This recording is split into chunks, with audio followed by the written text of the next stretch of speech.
Dana White has just announced that Belal Muhammad's first title defence will be against Shavkat Rakhmonov. In this video, we're going to take a look at this fight, and I'm going to finish by giving an early prediction. Yes guys, welcome back to Fight Energy. Let's start by taking a look at how Dana announced this fight.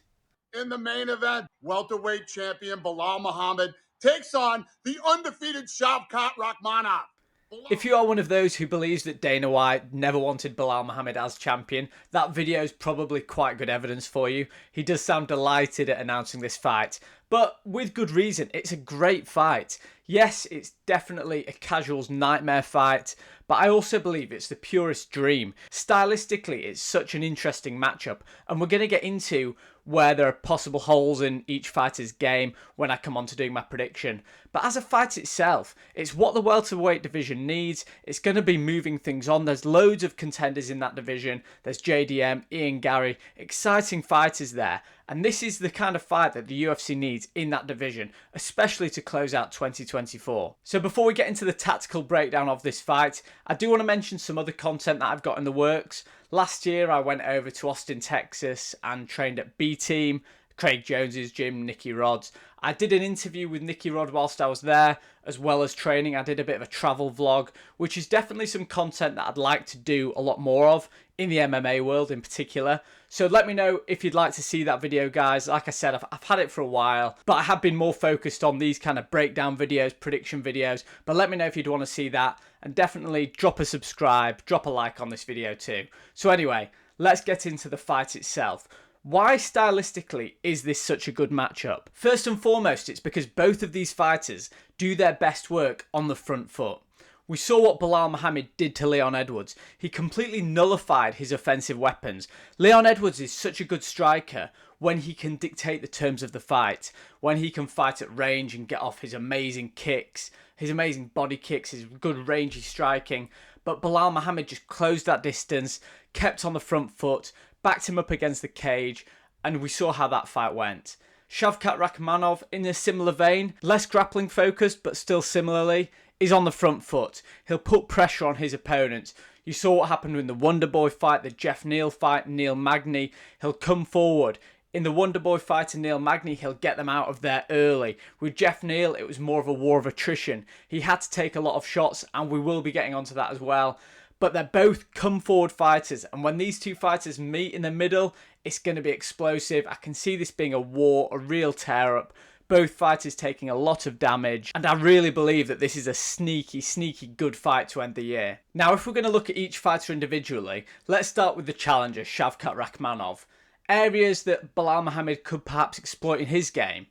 I think that Shavkat has shown, particularly in the Jeff Neal fight, and to a certain extent in the Wonderboy fight, he is very hittable. He doesn't really move his head off the centre line. He puts a lot of faith in his chin, which, as we all know, is a very dangerous game in MMA, in those 4-ounce gloves. And whilst his chin hasn't been cracked yet, at least not in the UFC, it's not really a strategy you want to depend on in the long term. I'd like to see a bit more head movement from him. I love his moving forward pressure, but if you couple that with a Ilia Topuria style bobbing of the head, moving around, being a bit more fluid, moving forward, that could level up his game big time, and that could well be something that he's working on. The saving grace for Shavkat's lack of head movement has to be Belal's lack of finishing power, or let's face it, lack of finishes in general. He is really becoming the most prolific decision fighter in the UFC. Obviously, you have to take into account that finish of Sean Brady, but really, he's such a good decision fighter. He's so good at dominating rounds, but not putting fighters away. And Shavkat Rakhmonov is the complete opposite. He is the ultimate fighter of putting people away. That Jeff Neal fight was really tough. Jeff Neal is such a good boxer, and against someone who doesn't really move their head, Shavkat had to eat a lot of shots. However, going back to that idea of attrition, Shavkat will just keep marching forward. He'll keep hunting for that finish, and that could be a key difference maker in this fight. Whilst Belal will be content on holding the position, dominating the first 3, maybe first 4 rounds, Shavkat will still be there. He won't settle for bottom position. He'll be fighting back. He'll be looking for what he can do back to Belal Muhammad to get the finish. Now, whilst we're talking about that, I do want to talk about the top pressure, the top game of Belal Muhammad. We saw what happened against Leon Edwards. He was able to take Leon down, and particularly in the first few rounds, he could hold him there, maintain top position, and Leon was just struggling to get back to his feet. However, in rounds 4 and 5, Leon took a different approach, and this is when he saw his best results. Rather than just trying to get back to his feet, he tried counter-wrestling Belal. He tried striking Belal when they were both on the ground, and you saw what happened towards the end of that fight. He had Belal in real trouble with those elbows. Shavkat Rakhmonov can learn a lot from that fight. Whilst I do think that Shavkat probably will get taken down at some point during that fight, because Belal is such an excellent wrestler, he's got great control when he does get fighters down, and Shavkat, whilst he does have good takedown defense, he's coming up against one of the best grapplers in the division who will be focusing on grappling most likely. So I do think Belal takes him down. But Shavkat Rakhmonov, if he just focuses on getting back to his feet, then it might be a long night for him.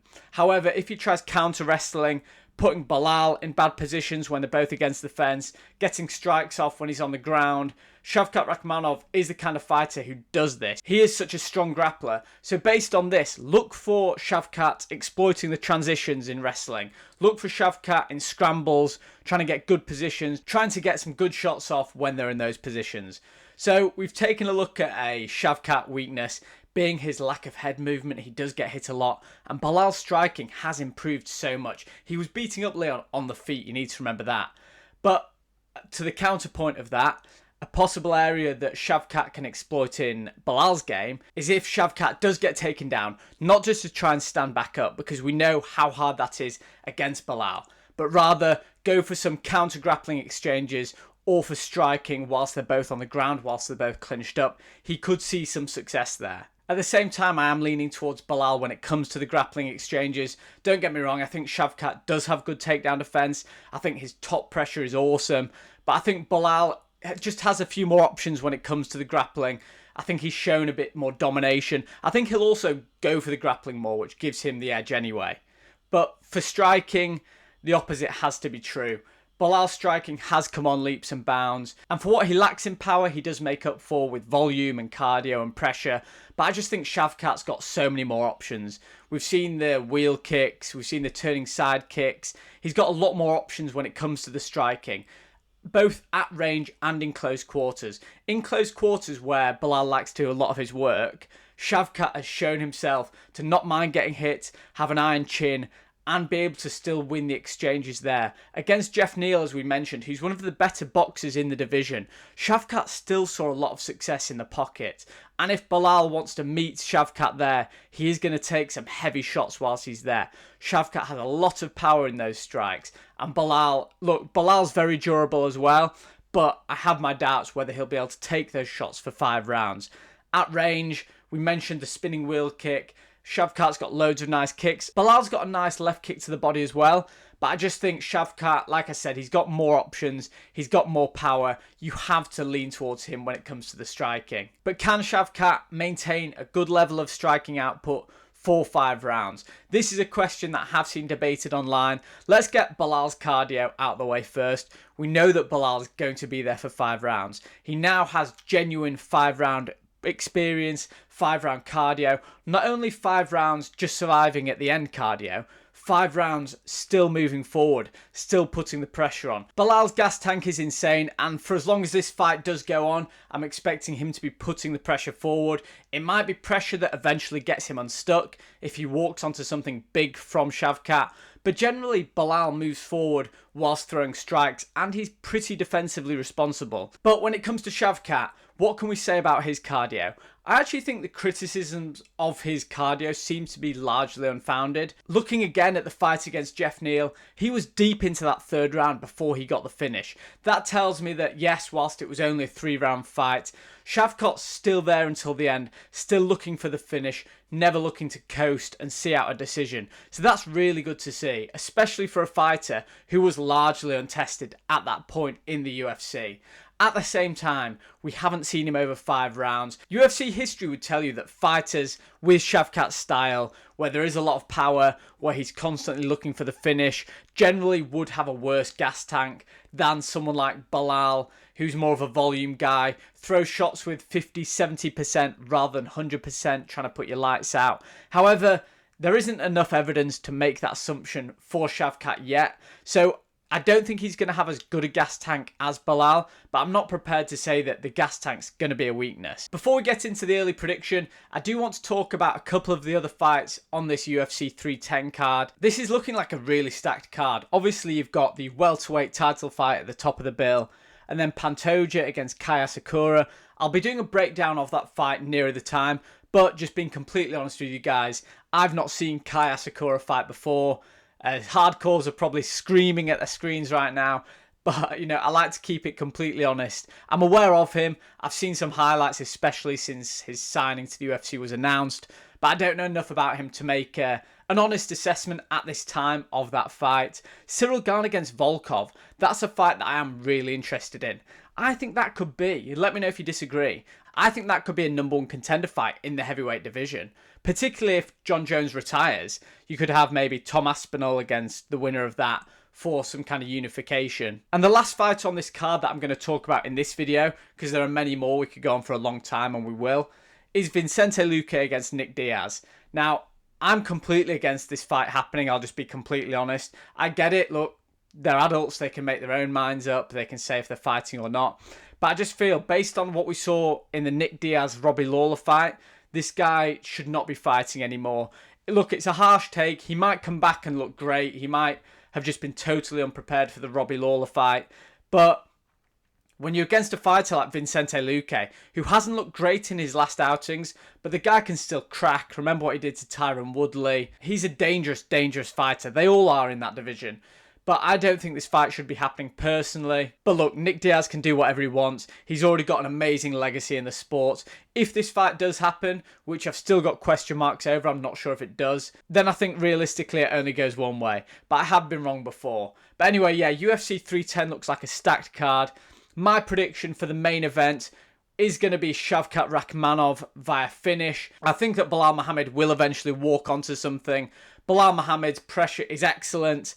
But Shavkat Rakhmonov, he is a sniper. He is powerful. He's got striking, dynamic striking from different angles. I think eventually he'll get to Belal and stop him. But as Dana said at the start of the video, he's 6 years unbeaten, 11-fight win streak, I think minus the Leon Edwards eye poke.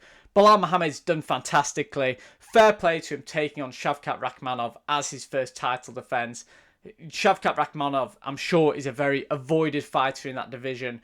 And if Shavkat does win, then it does mean the welterweight division gets moving forward. We could see potential Ian Gary contender fights, JDM, Joaquin Butley, all these exciting fighters coming through. I think the welterweight division is actually getting to a really good place. But anyway, we'll see. We'll do more detailed breakdowns nearer the time. I hope you've enjoyed watching this one, and I'll see you guys later.